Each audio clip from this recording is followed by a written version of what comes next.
ایک آنکھ کے بدلے 1000 آنکھیں نکال لوں گا، توما نے کہا۔ خدا کی قسم تو دوسری آنکھ بھی دینے کے لیے آیا ہے، شرجیل رضی اللہ عنہ نے کہا۔ دونوں آمنے سامنے آ گئے اور دونوں گھوڑے سے اتر آئے۔ دونوں کے ہاتھوں میں تلواریں اور ڈھالیں تھیں اور دونوں تیغ زنی کے ماہر تھے۔ شرجیل رضی اللہ عنہ کو توقع تھی کہ توما کی ایک ہی آنکھ ہے اور اس کی دوسری آنکھ زخمی ہے، اس لیے وہ لڑ نہیں سکے گا، لیکن وہ پوری مہارت سے لڑ رہا تھا۔ شرجیل رضی اللہ عنہ کو تو یہ معلوم ہی نہیں تھا کہ تیر ابھی تک توما کی آنکھ میں ہے۔ شرجیل رضی اللہ عنہ کا ہر وار توما بچاتا جا رہا تھا اور توما کا ہر وار شرجیل رضی اللہ عنہ بچا رہے تھے۔ شرجیل نے ایک وار بڑا ہی زوردار کیا، ان کی تلوار پہلے توما کے آہنی خود پر لگی اور وہاں سے پھسل کر کندھے پر جا لگی جہاں آہنی زرا تھی۔ اتنا زوردار وار لوہے پر پڑا تو تلوار ٹوٹ گئی۔ توما نے للکار کر وار کیا جو شرجیل نے ڈھال پر لیا۔ اب وہ تلوار کے بغیر تھے، وار صرف روک سکتے تھے۔ توما بڑھ بڑھ کر وار کر رہا تھا۔ شرجیل رضی اللہ عنہ کے دو مجاہدوں نے دیکھ لیا کہ شرجیل رضی اللہ عنہ تلوار کے بغیر خطرے میں ہیں، تو وہ شرجیل اور توما کے درمیان میں آ گئے۔ شرجیل نے ادھر ادھر دیکھا، وہ کسی کی تلوار ڈھونڈ رہے تھے۔ کچھ دور انہیں اپنے ایک شہید مجاہد کی لاش کے قریب اس کی تلوار پڑی نظر آئی۔ انہوں نے دوڑ کر تلوار اٹھا لی اور واپس آئے، لیکن توما وہاں نہیں تھا۔ شرجیل رضی اللہ عنہ نے اپنے دونوں مجاہدوں سے پوچھا کہ رومی سالار کہاں ہے۔ انہوں نے بتایا کہ وہ پیچھے ہٹتے ہٹتے لڑائی کے ہنگامے میں گم ہو گیا ہے۔ انہوں نے اسے گھوڑے پر سوار ہوتے دیکھا تھا۔ شرجیل رضی اللہ عنہ کے اعصاب پر بڑا تکلیف دہ دباؤ تھا۔ انہیں پوری طرح یقین نہیں تھا کہ وہ رومیوں کو شکست دے سکیں گے۔ لڑنے میں شرجیل رضی اللہ عنہ اور ان کے دستے نے کوئی کسر نہیں چھوڑی تھی۔ انہوں نے چند 100 سواروں کو الگ کر کے پہلو سے رومیوں پر ایک زوردار حلہ بولا۔ کچھ تو اس حلے نے کام کیا، کچھ رومی مایوس ہو گئے اور وہ پیچھے ہٹنے لگے۔ رومیوں میں یہ خوبی تھی کہ وہ بے ترتیب ہو کر نہیں بھاگتے تھے، بلکہ ترتیب اور تنظیم سے پیچھے ہٹتے تھے۔ شرجیل رضی اللہ عنہ نے انہیں پیچھے ہٹتے دیکھا تو ان کے پیچھے نہ گئے، کیونکہ مسلمانوں کی نفری تھوڑی رہ گئی تھی۔ شرجیل رضی اللہ عنہ خطرہ مول نہیں لینا چاہتے تھے۔ پیچھے جانے کے بجائے انہوں نے تیر اندازوں کو آگے کر کے پیچھے ہٹتے ہوئے رومیوں پر تیروں کا می برسا دیا۔ رومی اپنی لاشوں اور زخمیوں کو پیچھے چھوڑتے دروازے میں جا کر غائب ہو گئے۔ رومی جس دروازے سے بھی باہر آئے تھے وہ لاشیں اور زخمی پھینک کر اسی دروازے سے اندر چلے گئے۔ سب سے بڑا حملہ توما نے کیا تھا، وہ بھی ناکام رہا۔ اگر بات ناکامی تک ہوتی تو رومی ایسے حملے پھر بھی کر سکتے تھے، لیکن انہیں جو جانی نقصان اٹھانا پڑا وہ ان کی برداشت سے باہر تھا۔ ان کی نفری پہلے ہی کچھ اتنی زیادہ نہیں تھی اور اب تو آدھی رہ گئی تھی۔ توما کے لیے ایک اور دشواری یہ پیدا ہو گئی کہ جب شہر پناہ کے دروازے بند ہو گئے اور توما شہر میں آ کر رکا تو کئی شہریوں نے اسے گھیر لیا۔ سالار معظم، ایک آدمی نے کہا، ہم سلطنت روم کے وفادار ہیں، ہم نہیں چاہتے کہ روم کی شہنشاہی کو مزید نقصان پہنچے۔ ہم پہلے ہی عرض کر چکے ہیں کہ مسلمانوں کے ساتھ صلح کی بات کی جائے۔ شہریوں میں جو بے چینی اور بدامنی پھیل چکی ہے اسے اب آپ نہیں دیکھ رہے؟ ایک اور نے کہا، فوج جو نقصان اٹھا چکی ہے وہ آپ کے سامنے ہے اور آپ خود بھی زخمی ہیں۔ خطرہ یہ ہے کہ شہری جو اب نیم فاقہ کشی تک پہنچ گئے ہیں اپنی ہی فوج کے لیے نقصان کا باعث بن جائیں گے۔ توما جابر قسم کا سالار تھا، اس کی دلیری اور عزم کی پختگی میں کوئی شک نہیں تھا، لیکن اس کی حالت یہ ہو گئی تھی کہ جو شہری اس کے ساتھ بات کرتا تھا وہ اس شہر کی طرف دیکھنے لگتا تھا۔ یہ وہ توما نہیں تھا جو کسی کی بات کو برداشت نہیں کرتا تھا۔ اس کے چہرے کے تاثرات میں شکست صاف نظر آ رہی تھی۔ اس نے اپنی اس آنکھ پر ہاتھ رکھ لیا جس کے اندر تیر کا ایک ٹکڑا موجود تھا اور اوپر پٹی بندھی ہوئی تھی۔ صاف پتہ چلتا تھا کہ اسے یہ زخم پریشان کر رہا ہے۔ مجھے سوچنے دو، اس نے ہاری ہوئی آواز میں کہا۔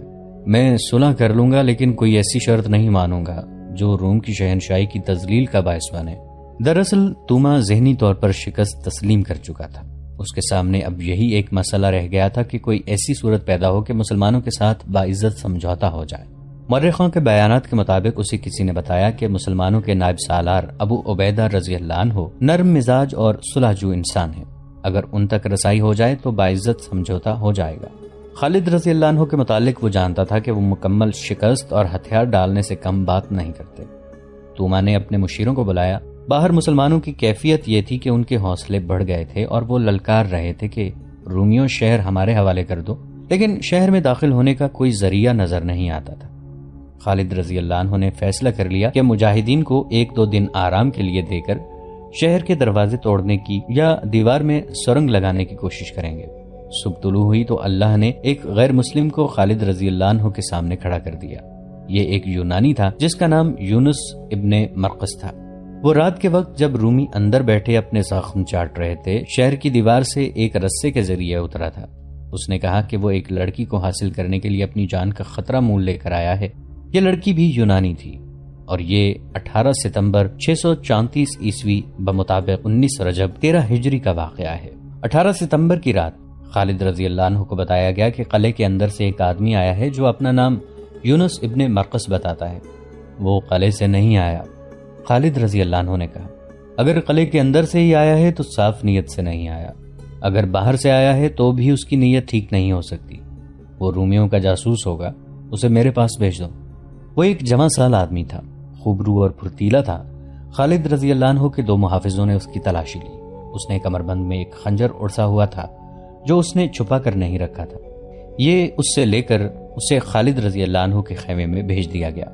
خالد رضی اللہ عنہ نے اسے سر سے پاؤں تک دیکھا، پھر اس پر نظریں جما دی۔ سالار اعلیٰ مجھے شک کی نگاہوں سے دیکھ سکتے ہیں، اس جوان سال آدمی نے کہا۔ میں آپ کے دشمن کے قلعے سے آیا ہوں، آپ کو مجھ پر شک کرنا چاہیے۔ میرا نام یونس ابن مرقس ہے اور میں یونانی ہوں۔ آپ کی اور رومیوں کی جنگ کے ساتھ مجھے کوئی دلچسپی نہیں۔ یونان کے نوجوان، خالد رضی اللہ عنہ نے کہا، کیا یہ بہتر نہیں ہوگا کہ اپنے آنے کا مقصد فوراً بتا دو؟ مقصد میرا ذاتی ہے، یونس ابن مرقس نے کہا۔ اگر آپ یہ پورا کر دیں تو میں آپ کی مدد کر سکتا ہوں۔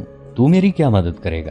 میں آپ کو قلعے کے اندر پہنچا سکتا ہوں، یونس ابن مرقس نے کہا۔ پھر دمشق آپ کا ہوگا، تو قلعے سے نکلا کیسے؟ خالد رضی اللہ عنہ نے کہا، میں کیسے یقین کروں کہ تو جھوٹ نہیں بول رہا؟ میں باب الشرق کے قریب فصیل سے رسا لٹکا کر اترا ہوں، یونس ابن مرقس نے کہا۔ میرے آنے کا مقصد بھی سن لیں سالار اعلیٰ۔ دمشق میں یونانیوں کے 3-4 خاندان آباد ہیں، ایک یونانی لڑکی کے ساتھ میری محبت ہے۔ میں آپ کو بتا نہیں سکتا کہ ہم دونوں ایک دوسرے کو کس طرح چاہتے ہیں۔ آپ کی فوج نے دمشق کا محاصرہ کیا تو اس سے تھوڑی ہی دیر پہلے اس لڑکی کے ساتھ میری شادی ہو گئی۔ اتنے میں شہر میں شور اٹھا کہ مسلمانوں نے شہر کا محاصرہ کر لیا ہے۔ لڑکی کے والدین نے لڑکی کو میرے حوالے کرنے سے انکار کر دیا، کہتے ہیں کہ محاصرہ ٹوٹ جانے کے بعد لڑکی کو میرے حوالے کریں گے۔ سالار اعلیٰ، میں محبت کے ہاتھوں اتنا مجبور ہوں کہ انتظار نہیں کر سکتا۔ دراصل لڑکی کی ماں کی نیت ٹھیک نہیں، وہ اپنی بیٹی کی شادی ایک بڑے ہی مالدار تاجر کے ساتھ کرنا چاہتی تھی، لیکن اس کی بیٹی نے میری محبت کی خاطر اس سے مجبور کر دیا کہ اس کی شادی میرے ساتھ کر دے۔ آپ کی فوج نے شہر کو محاصرے میں لے لیا تو اسے بہانہ مل گیا۔ اس نے کہا کہ ہر کوئی شہر کے دفاع میں لگا ہوا ہے، اچھا نہیں لگتا کہ تم دونوں شادی کی تقریب مناؤ۔ لیکن میں کیا کر سکتا ہوں؟ خالد رضی اللہ عنہ نے کہا، کیا میں یہاں محبت کی داستانیں سننے آیا ہوں؟ تو وہ بات فوراً کیوں نہیں کہہ دیتا جو کہنے آیا ہے؟ اگر تو کسی اور نیت سے آیا ہے تو یہاں سے زندہ کس طرح جائے گا؟ ابن الولید، یونس ابن مرقس نے لے کر کہا، کون ہے جو تیرے خیمے میں بری نیت سے آنے کی جرت کر سکتا ہے؟ جس نے سلطنت روم جیسی عظیم اور جابر سلطنت کو بنیادوں تک ہلا ڈالا ہے، اسے مجھ جیسے معمولی آدمی سے نہیں ڈرنا چاہیے۔ اور یہ بھی سوچ کہ میں رومی نہیں یونانی ہوں، مجھے صرف اپنی بیوی چاہیے اور تجھے دمشق چاہیے۔ راز کی بات یہ ہے کہ 3-4 دن لڑائی نہیں ہوگی۔ کیوں نہیں ہوگی؟ دمشق کا سالار توما زخمی ہے، یونس ابن مرقس نے جواب دیا۔ لیکن لڑائی نہ ہونے کی وجہ یہ نہیں، ایک وجہ یہ بھی ہے کہ شہر کے لوگ سالار توما کے پیچھے پڑے ہوئے ہیں کہ وہ مسلمانوں کے ساتھ جنگ بندی اور صلح کی بات کرے۔ شہر میں اناج کی قلت قحط کی حد تک پہنچ گئی ہے، اور سب سے بڑی وجہ لڑائی نہ ہونے کی یہ ہے کہ کل رات دمشق کے لوگوں کا ایک جشن ہے جس میں روم کی فوج بھی شریک ہوگی۔ کسی کو کسی کی ہوش نہیں ہوگی۔ میں آپ کی یہ مدد کروں گا کہ فصیل پر کمند پھینکنے کی موضوع جگہ بتا دوں گا۔ آپ کے چند ایک آدمی فصیل پر چڑھائیں اور اندر سے ایک دروازہ کھول دیں، پھر آپ کی فوج شہر میں داخل ہو جائے گی۔ بعض مورخوں نے لکھا ہے کہ اہل دمشق اپنا کوئی سالانہ جشن منا رہے تھے۔ ایسے جشن میں وہ اتنی زیادہ شراب پیتے اور رنگ رنگلیوں میں ایسے مگن ہوتے تھے کہ انہیں اپنے پرائی کی ہوش نہیں رہتی تھی، اور فوج بھی اس میں شریک ہوتی تھی۔ لیکن اب ایسے محاصرے کی حالت میں دمشق والوں کا ایسا جشن منانا کہ وہ اپنے ہوش و حواس بھی کھو بیٹھیں، قابل یقین نہیں لگتا تھا۔ دمشق کے اندر کی حالت بیان کی جا چکی ہے۔ وہاں تو قحط اور خوف و ہراس کی کیفیت تھی۔ روم کی فوج کی بے شمار نفری ماری جا چکی تھی، لاشیں گل سڑ رہی تھیں اور زخمی اندر کراہ رہے تھے۔ ان حالات میں جشن کو تسلیم نہیں کیا جا سکتا۔ ایک یورپی مورخ ہنری سمتھ نے اس واقعے کو جس طرح بیان کیا ہے وہ حقیقی لگتا ہے۔ اس نے شام سے رومیوں کی پسپائی کے بیان میں لکھا ہے کہ دمشق کے محاصرے میں رومیوں کی حالت اتنی بری ہو گئی تھی کہ وہ ہتھیار ڈالنے پر آ گئے تھے۔ ان کے مذہبی پیشواؤں نے رومی سالار توما سے کہا تھا کہ ان سے خدا ناراض ہے۔ خدا کو راضی کرنے کے لیے مذہبی قسم کے جشن کا اہتمام کیا گیا تھا۔ دمشق میں دوسرے عقیدوں کے لوگ بھی تھے جو اپنے انداز سے مذہبی تقریب منعقد کر رہے تھے۔ چونکہ یہ مذہب کا اور فتح کے لیے دعا کا معاملہ تھا، اس لیے اس میں ہر کسی کی شرکت لازمی تھی۔ فوج کو بھی اس میں شامل ہونا تھا۔ اس یورپی مورخ نے یہ بھی لکھا ہے کہ ایسا کوئی خطرہ نہیں تھا کہ مسلمان قلعے پر چڑھائی کر دیں گے۔ یہ کوئی آسان کام نہیں تھا۔ مسلمانوں کی اپنی حالت ایسی مضبوط نہیں رہی تھی کہ وہ ہلہ بول دیتے۔ یہ تو خالد رضی اللہ عنہ کا عزم تھا اور انہیں اپنے تمام سالاروں کا بھرپور تعاون حاصل تھا کہ دمشق کو چند دنوں میں سر کرنا ہے۔ یونس ابن مرقس کے متعلق تمام مورخ متفق ہیں۔ انہوں نے خالد رضی اللہ عنہ کو قائل کر لیا کہ انہیں قلعے میں داخل کر دے گا اور اس کے عوض وہ صرف یہ چاہتا ہے کہ اس کی بیوی اسے دلا دی جائے۔ خالد رضی اللہ عنہ نے اس یونانی پر اعتبار کر لیا اور اسے سب سے پہلے اسلام کی دعوت دی۔ میں نے اسلام کے متعلق بہت کچھ سنا ہے، یونس بن مرقس نے کہا، لیکن مجھے کوئی بتانے والا نہیں تھا اور میرا ہاتھ تھامنے والا کوئی نہ تھا۔ مجھے اپنے پاس رکھیں، میں اسلام قبول کرتا ہوں۔ کیا مجھے اپنا نام بدلنا پڑے گا؟ نہیں، خالد رضی اللہ عنہ نے کہا، تمہارا نام پہلے ہی اسلامی ہے۔ خالد رضی اللہ عنہ نے اسے مسلمان کر لیا اور اس سے پوچھنے لگے کہ کمند کہاں اور کس طرح لگائی جائے اور اندر دروازے کی حفاظت کا کیا انتظام ہے۔ یونس ابن مرقس نے انہیں پوری تفصیل سے سب کچھ بتایا۔ یونس ابن مرقس کو اتنا ہی معلوم تھا کہ 2-3 دن لڑائی نہیں ہوگی اور کل رات لوگ ایک تقریب یا جشن منائیں گے۔ اسے یہ معلوم نہیں تھا کہ رومی سالار توما ہمت ہار چکا ہے اور وہ کوئی اور چال چل رہا ہے۔ یہ چال توما اور اس کے مشیروں نے مل کر سوچی تھی۔ جس طرح مسلمانوں کے پاس اسی علاقے کے جاسوس موجود تھے، اسی طرح رومیوں کے پاس ایسے جاسوس موجود تھے جو خالد رضی اللہ عنہ اور ان کے تمام سالاروں کے کردار اور عادات کے متعلق پوری واقفیت رکھتے تھے۔ یہ عرب کے عیسائی تھے اور مکہ، مدینہ اور انہی علاقوں کے رہنے والے یہودی بھی تھے۔ یہ سب صرف جاسوس ہی نہیں تھے بلکہ ان میں سے 2-4 توما کے مشیر بھی بنے ہوئے تھے۔ توما نے باہر نکل کر مسلمانوں پر حملے کیے تھے، پورا زور لگا دیا تھا، مگر سوائے جانی نقصان کے اسے کچھ بھی حاصل نہیں ہوا تھا۔ شہریوں نے اسے الگ پریشان کر رکھا تھا۔ شہر میں خوراک ختم تھی اور اس کی اپنی حالت یہ تھی کہ ایک تیر کا اگلا حصہ اس کی آنکھ میں اترا ہوا تھا اور اوپر پٹی بندھی ہوئی تھی۔ پھر بھی میں شہر کو تباہی اور لوٹ مار سے اور لوگوں کو قتل عام سے بچانا چاہتا ہوں۔ توما نے اپنے سالاروں اور مشیروں کو بلا کر انہیں اپنی صورتحال بتائی اور کہا، ہم اب لڑ نہیں سکتے، مسلمان آسانی سے اندر نہیں آ سکتے، لیکن اناج اور رسد کا جو حال ہے وہ تم سب جانتے ہو۔ مسلمانوں نے صرف محاصرہ ہی جاری رکھا تو لوگ بھوک سے مرنے لگ جائیں گے اور وہ بغاوت بھی کر سکتے ہیں۔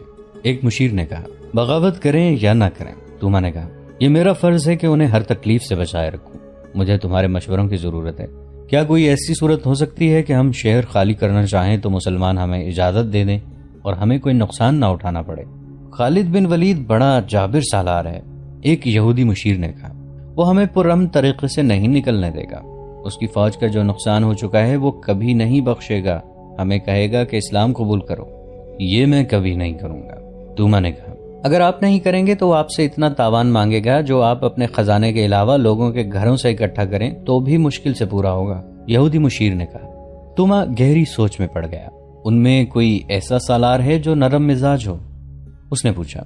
ابو عبیدہ، یہودی نے جواب دیا، بڑا ہی قابل، بڑا ہی دلیر سالار ہے، مگر رحم دل ہے۔ اپنی فوج میں اس کی کیا حیثیت ہے؟ ابن الولید کے بعد حیثیت ابو عبیدہ کی ہے، دوسرے یہودی نے کہا۔ ان کی خلافت میں جو قدر و منزلت ابو عبیدہ کی ہے وہ ابن الولید کی نہیں۔ ابن الولید کا درجہ اس کے بعد کا ہے۔ تمام مسلمان خود خلیفہ اور ابن الولید ابو عبیدہ کا احترام کرتے ہیں۔ یہاں سے توما کے دماغ میں ایک فریب کاری آ گئی۔ یہودی اور عیسائی عرب مشیروں اور دانشوروں نے اس کی رہنمائی اور مدد کی اور ایک منصوبہ تیار ہو گیا جو مختصراً اس طرح تھا کہ توما ابو عبیدہ رضی اللہ عنہ کے آگے اس شرط پر ہتھیار ڈالے گا کہ اسے اس کی فوج اور شہر کے ہر اس باشندے کو جو شہر چھوڑ کر جانا چاہے، اسے اس کے مال و اسباب، عورتوں اور بچوں سمیت نکل جانے دیا جائے۔ شہر میں لوٹ مار نہ ہو۔ توما نے یہ فیصلہ کر لیا تھا کہ وہ جزیہ ادا کرے گا۔ یہ بھی طے پایا کہ خالد رضی اللہ عنہ کو قبل از وقت پتہ نہ چلے۔ یہ منصوبہ اس بنیاد پر بنایا گیا تھا کہ ابو عبیدہ رضی اللہ عنہ شہر کے اس دروازے یعنی باب جابیہ کے سامنے اپنے دستوں کے ساتھ تھے جو اس دروازے یعنی باب شرق کے بالمقابل تھا۔ دونوں دروازوں کے درمیان پورا شہر حائل تھا اور فاصلہ 1 میل سے کچھ زیادہ تھا۔ توما آسانی سے اپنے ایلچی ابو عبیدہ کے پاس بھیج سکتا تھا۔ توما نے یہ کانفرنس اس رات سے 2-3 راتیں پہلے منعقد کی تھی جس رات یونس ابن المرقس خالد رضی اللہ عنہ کے پاس گیا تھا۔ اگلی رات کا واقعہ ہے۔ خالد رضی اللہ عنہ قیقاع اور ایک بڑے بہادر مجاہد اور بن عدی شہر پناہ کے دروازے باب مشرق سے کچھ دور کھڑے تھے۔ ان کے ہاتھوں میں رسے تھے، دیوار کے ساتھ لگے 100 مجاہدین کھڑے تھے۔ یہ سارے لشکر میں سے چنے ہوئے نڈر اور ذہین مجاہدین تھے۔ یونس ابن مرقس خالد رضی اللہ عنہ کے ساتھ تھا۔ اس نے خالد رضی اللہ عنہ کو یہ جگہ بتائی، وہ رسے کے ذریعے یہیں سے اترا تھا۔ خالد رضی اللہ عنہ اپنی زندگی کا بہت بڑا خطرہ مول لے رہے تھے۔ وہ سپہ سالار تھے، انہیں اوپر نہیں جانا چاہیے تھا۔ پکڑے جانے کا امکان تھا، مارے جانے کا خطرہ تھا، لیکن اس خطرے میں وہ کسی اور کو نہیں ڈالنا چاہتے تھے۔ انہیں اعتماد تھا کہ ان کے نہ ہونے سے مجاہدین میں بددلی نہیں پھیلے گی اور ابو عبیدہ رضی اللہ عنہ ان کی جگہ لے لیں گے۔ یہ فیصلہ پہلے ہی ہو چکا تھا کہ خالد رضی اللہ عنہ کی غیر حاضری میں سالار اعلیٰ ابو عبیدہ رضی اللہ عنہ ہوں گے۔ خالد رضی اللہ عنہ نے اپنے ہاتھ سے کمند اوپر پھینکی۔ دیوار کی بلندی 13-14 گز تھی۔ کمند دیوار کے اوپر اٹک گئی۔ انہوں نے کچھ دیر انتظار کیا۔ دیوار پر کوئی حرکت نہ ہوئی، جس کا مطلب یہ تھا کہ اوپر کوئی نہیں ہے۔ اگر کوئی تھا بھی تو اسے پتہ نہیں چلا کہ دیوار پر کمند پھینکی جا چکی ہے۔ خالد رضی اللہ عنہ نے اپنے آپ کو مزید خطرے میں یوں ڈالا کہ سب سے پہلے خود کمند کے ذریعے اوپر گئے۔ ان کے پیچھے قیقاع اور مزعور اوپر گئے۔ اوپر کوئی بھی نہیں تھا۔ دیوار کا یہ حصہ شہر سے کچھ دور تھا۔ شہر کی آوازوں سے پتہ چلتا تھا کہ لوگ جاگ رہے ہیں اور کسی تقریب میں مصروف ہیں۔ خالد رضی اللہ عنہ کو یقین آ گیا کہ یونس ابن مرقس انہیں دھوکہ نہیں دے رہا۔ انہوں نے دیوار یعنی شہر کی فصیل کے ساتھ وہ 3-4 رسے باندھ کر نیچے لٹکا دیے جو اسی مقصد کے لیے ساتھ لے گئے تھے۔ ان کے 100 مجاہدین میں سے 50 ان رسیوں سے اوپر چلے گئے۔ یونس ابن مرقس بھی ان کے ساتھ گیا۔ وہ خالد رضی اللہ عنہ کا گائیڈ تھا۔ خالد رضی اللہ عنہ نے ان جانبازوں سے کچھ کو اس کام کے لیے دیوار پر بٹھا دیا کہ رومی فوج کے آدمی اگر اوپر آ جائیں تو انہیں ختم کر دیں، لیکن خاموشی سے، تاکہ شہر میں کسی کو پتہ نہ چلے۔ ہر کام خاموشی سے کرنا تھا۔ خالد رضی اللہ عنہ نے قیقاع اور مزعور کو اپنے ساتھ رکھا اور 50 جانبازوں سے باقی کو اپنے ساتھ فصیل سے اتار کر لے گئے۔ جو ہی دیوار سے اترے انہیں کسی کی باتیں سنائی دیں۔ رومی سپاہی یونس ابن مرقس نے خالد رضی اللہ عنہ کے کان میں سرگوشی کی، میں ان کی زبان سمجھتا ہوں، انہیں ان کی زبان میں روب سے کہو کہ جلدی چلو۔ خالد رضی اللہ عنہ نے یونس ابن مرقس سے کہا اور اپنے جانبازوں سے کہا، تلواریں نکال لو اور اتنی تیزی سے وار کرنے ہیں کہ رومیوں کو منہ سے کوئی آواز نکالنے کی مہلت نہ ملے۔ یونس ابن مرقس نے فوجی افسروں کی طرح بڑے روب سے رومی سپاہیوں کو بلایا۔ ان کے آنے تک خالد رضی اللہ عنہ کے جانباز گھیرے کی ترتیب میں ہو گئے۔ رومی سپاہی کم و بیش 40 تھے۔ وہ دوڑے آئے۔ رات کا وقت تھا۔ چاند آدھی رات کے لگ بھگ افق سے اٹھتا تھا۔ جب رومی سپاہی آ رہے تھے اس وقت چاند شہر کی فصیل سے اوپر آ گیا تھا۔ رومی سپاہی خالد رضی اللہ عنہ کے جانبازوں کو اپنے آدمی سمجھے ہوں گے۔ وہ قریب آئے تو مسلمان جانباز تلواروں سے ان پر ٹوٹ پڑے۔ ان میں سے 7-8 نے تلواریں نکالیں اور مقابلے کی کوشش کی، لیکن مارے گئے، مگر خاموشی ٹوٹ گئی۔ 2-3 رومی سپاہیوں نے زخمی ہوتے ہی بڑی اونچی آوازوں میں شور بپا کیا کہ مسلمان قلعے میں داخل ہو گئے ہیں، اب دروازہ فوراً کھلنا چاہیے۔ خالد رضی اللہ عنہ نے کہا، رومی فوج کو آنے میں زیادہ وقت نہیں لگے گا، میرے پیچھے آؤ۔ جہاں دروازہ تھا وہاں ڈیوڑی تھی۔ خالد رضی اللہ عنہ اپنے جانبازوں سے آگے تھے۔ وہ دوڑتے ہوئے دروازے والی ڈیوڑی میں گئے۔ وہاں صرف 2 رومی سپاہی تھے جن کے ہاتھوں میں برچیاں تھیں۔ وہ شور سن چکے تھے، اس لیے مقابلے کے لیے تیار تھے، لیکن خالد رضی اللہ عنہ نے انہیں مقابلے کی زیادہ مہلت نہ دی۔ ایک کو خالد رضی اللہ عنہ نے اور دوسرے کو قیقاع رضی اللہ عنہ نے مار ڈالا۔ دروازہ کھولو، خالد رضی اللہ عنہ نے حکم دیا، اور زیادہ آدمی باہر تیار رہو، رومی آ رہے ہیں۔ دروازے کے اندر کی طرف بڑے وزنی تالے لگے ہوئے تھے اور بڑی زنجیریں باندھ کر دروازے کو مستحکم کیا ہوا تھا۔ بڑی مشکل سے تالے توڑے گئے اور زنجیریں بھی اتار دی گئیں۔ خالد رضی اللہ عنہ دروازہ کھول کر باہر نکلے۔ ان کے باقی 50 جانباز باہر کھڑے تھے۔ تو دوستو یہ تھی ہماری آج کی ایپیسوڈ۔ امید کرتے ہیں آپ کو ہماری ایپیسوڈ پسند آئی ہوگی۔ جانے سے پہلے اس ویڈیو کو لائک، شیئر اور کامنٹ کرنا مت بھولیے، اور اگر آپ ہمارے چینل پر نئے ہیں تو اسے سبسکرائب کیجیے اور بیل آئیکن پر کلک کیجیے تاکہ آپ کو تمام ویڈیوز فوراً ملتی رہیں۔